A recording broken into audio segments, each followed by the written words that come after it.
तुमको डराया गया है। ध्यान देना कि स्वर्ग नरक के चक्कर में तुमको डराया गया है और सच्चाई के पथ से तुमको भटकाया गया है। तुम्हें जाना चाहिए था स्कूल में यारो, तुम्हें जाना चाहिए था स्कूल में यारो, लेकिन मंदिर मस्जिद में तुमको उलझाया गया है। मंदिर मस्जिद में तुमको उलझाया गया है। कि तुम्हें जिसने गुलाम बनाया है,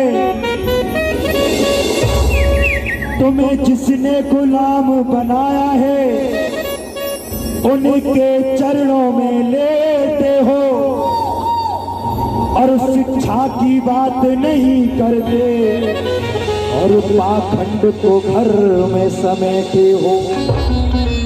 और बाबा साहब ने तुमसे कहा था हर हाल में शिक्षित बनना है।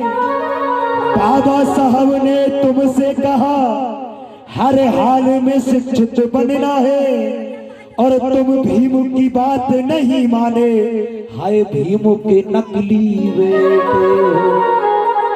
ये त्योहार जो आते हैं ना, ईमानदारी से, अभी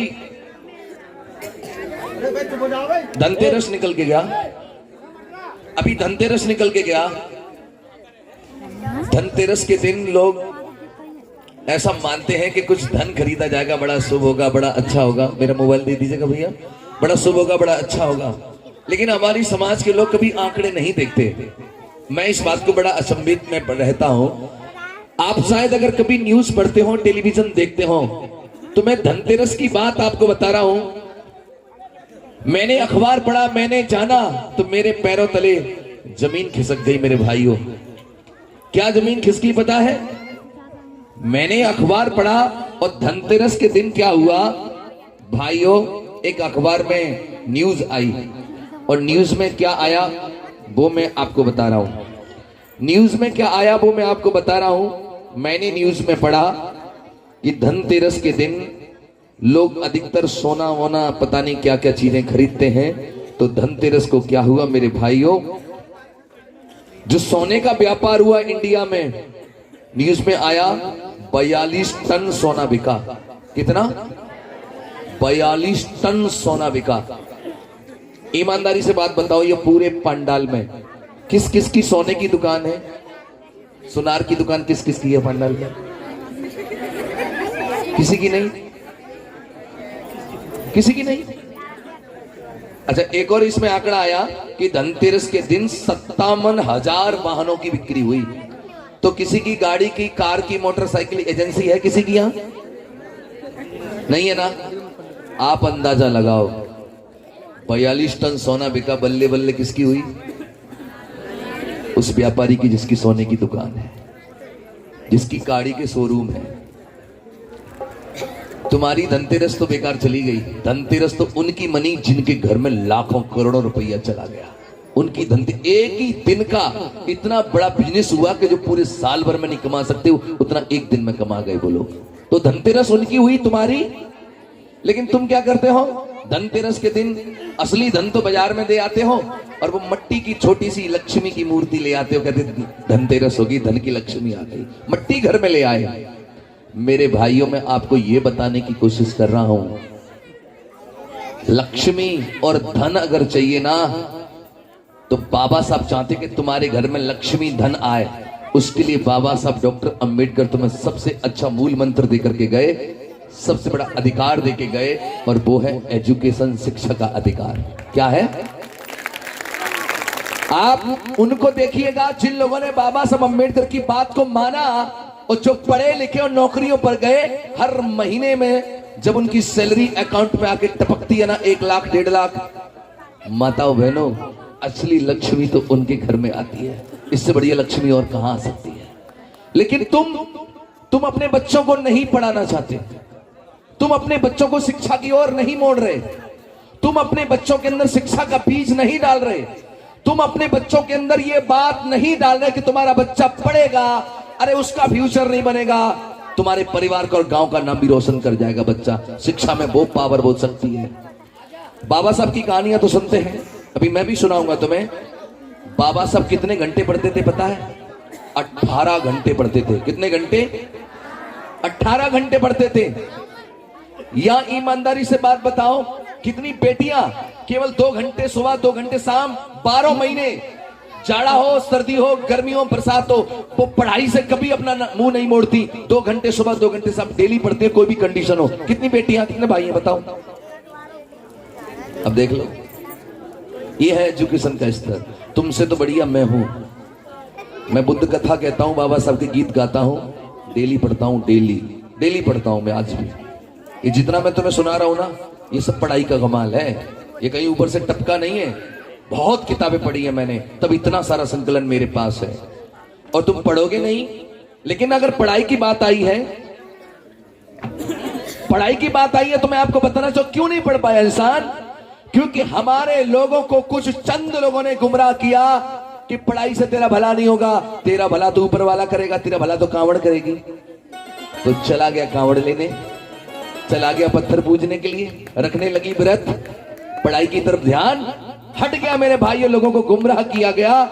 तब मैंने लिखा, आप लोगों के लिए ध्यान दीजिएगा, तुमको डराया गया है, ध्यान देना, कि स्वर्ग नरक के चक्कर में तुमको डराया गया है और सच्चाई के पथ से तुमको भटकाया गया है। तुम्हें जाना चाहिए था स्कूल में यारो, तुम्हें जाना चाहिए था स्कूल में यारो, लेकिन मंदिर मस्जिद में तुमको उलझाया गया है। मंदिर मस्जिद में तुमको उलझाया गया है। कि तुम्हें जिसने गुलाम बनाया है, तुम्हें जिसने गुलाम बनाया है, उनके चरणों में लेटे हो और शिक्षा की बात नहीं करते और पाखंड को घर में समेटे हो। और बाबा साहब ने तुमसे कहा था हर हाल में शिक्षित बनना है। बाबा साहब ने तुमसे कहा हर हाल में शिक्षित बनना है और तुम भीम की बात नहीं माने, हाय भीम के नकली बेटे हो। बाबा साहब कहते हैं सवेरा जब होता तो 2 घंटियां बजती हैं। एक घंटी बजती है मंदिर की और दूसरी घंटी बजती है स्कूल की। बाबा साहब कहते हैं जिस दिन बहुजन समाज के लोगों ने मंदिर की घंटी की बजाय स्कूल की घंटी बजे और बच्चे को अगर स्कूल भेजना शुरू कर दिया तो आपका भविष्य बदल जाएगा। आप लेकिन एक बात और मुझे बताइए, 2 बच्चे हैं, 2 बच्चे या 2 बेटियां, बड़ी ईमानदारी से एक बच्चे को डेली मंदिर भेजो पूजा करने के लिए और एक बच्चे को डेली ईमानदारी से पढ़ने के लिए भेजो। बताओ इनमें से डीएम कौन बनेगा? कौन बनेगा? पढ़ने वाला, मंदिर वाला नहीं बनेगा। क्यों? क्यों नहीं बनेगा? क्योंकि मंदिर से प्रोफेसर नहीं भिखारी बनते हैं। क्या बनते हैं? भिखारी बनते हैं। आप लोगों को शायद पता नहीं होगा, ये मंदिर है ना, कुछ लोगों का बिजनेस का अड्डा है। ये बात मैं क्यों कह रहा हूं पता है? जब लॉकडाउन हुआ तो लॉकडाउन में मैंने अखबार पढ़ा, सब चीजें बंद थी लेकिन अखबार बंद नहीं था। अखबार में मैंने पढ़ा इंडिया के फलाने मंदिर को इतने करोड़ रुपए का घाटा लॉकडाउन में हुआ। हाय, मैं तो दंग रह गया। आप ये बताओ घाटा काय में होता है? बिजनेस और व्यापार में। बिजनेस और व्यापार में घाटा होता है, लेकिन मंदिर में घाटा हो रहा है। तो इससे आइडिया लगाना चाहिए कि मंदिर बिजनेस का अड्डा है, आस्था की चीज नहीं है। और तुम्हें एक बात और बता दूं, जिस दिन बहुजन समाज के लोगों ने मंदिर पे पैसे चढ़ाने की बजाय केवल फूल चढ़ाना शुरू कर दिया, तो वहां एक भी पंडा पुजारी तुम्हें दिखाई नहीं देगा। लॉकडाउन में आपने देखा हो, एक मंदिर है तो जब पैसे से कोरोना फैलने लगा तो लोगों ने पैसे चढ़ाना बंद कर दिया और लड्डू चढ़ाने लगे। उन्होंने कहा बिजनेस तो चलना चाहिए, तो लड्डू चढ़ाने लगे। अब लोगों को आदतें वही पड़ गई, लॉकडाउन खुल गया, अब लोग पैसे ना चढ़ाएं, लड्डू चढ़ाएं। वहां के पुजारियों को ये बात बड़ी बुरी लगी, तो पुजारियों ने क्या किया, सारे लड्डू फंकवा दिए रोड पे। लड्डू नहीं चढ़ेगा, पैसा चढ़ेगा। लेकिन आपको सुनते हुए हैरानी होगी, केदारनाथ बद्रीनाथ के मंदिर में गर्भगृह में जो सोना लगा था, सोना, वहीं के कमेटी के व्यक्ति ने बताया कि केदारनाथ के मंदिर के गर्भगृह का सोना, करोड़ों का सोना पीतल में बदल गया, कोई चोरी कर ले गया। तो भगवान भी नहीं बचा पाया मेरे भैया उस सोने को। ये बात लॉजिक समझने की कोशिश करो। इसलिए ये परंपराओं को तोड़ना होगा। और तब मेरा कहना है क्या कि तुम्हें मस्जिद न ज्ञान देगी और मंदिर न ज्ञान देगा। तुम्हें मस्जिद न ज्ञान देगी और ये मंदिर न ज्ञान देगा। ध्यान देना, अरे स्कूल के बिना तुमको, अरे स्कूल के बिना तुमको कहीं ज्ञान ना मिलेगा।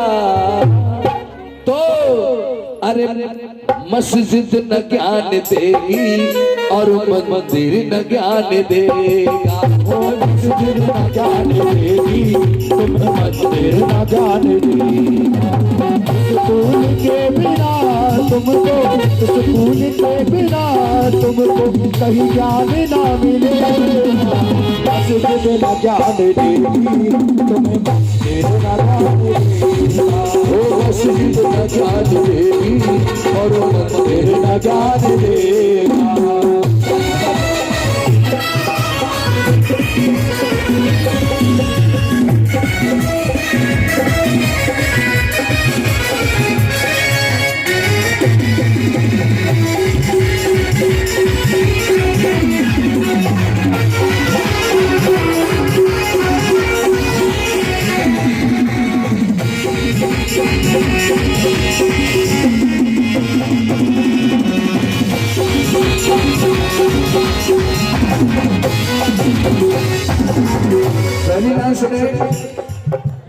मंदिर के बाहर भीतर,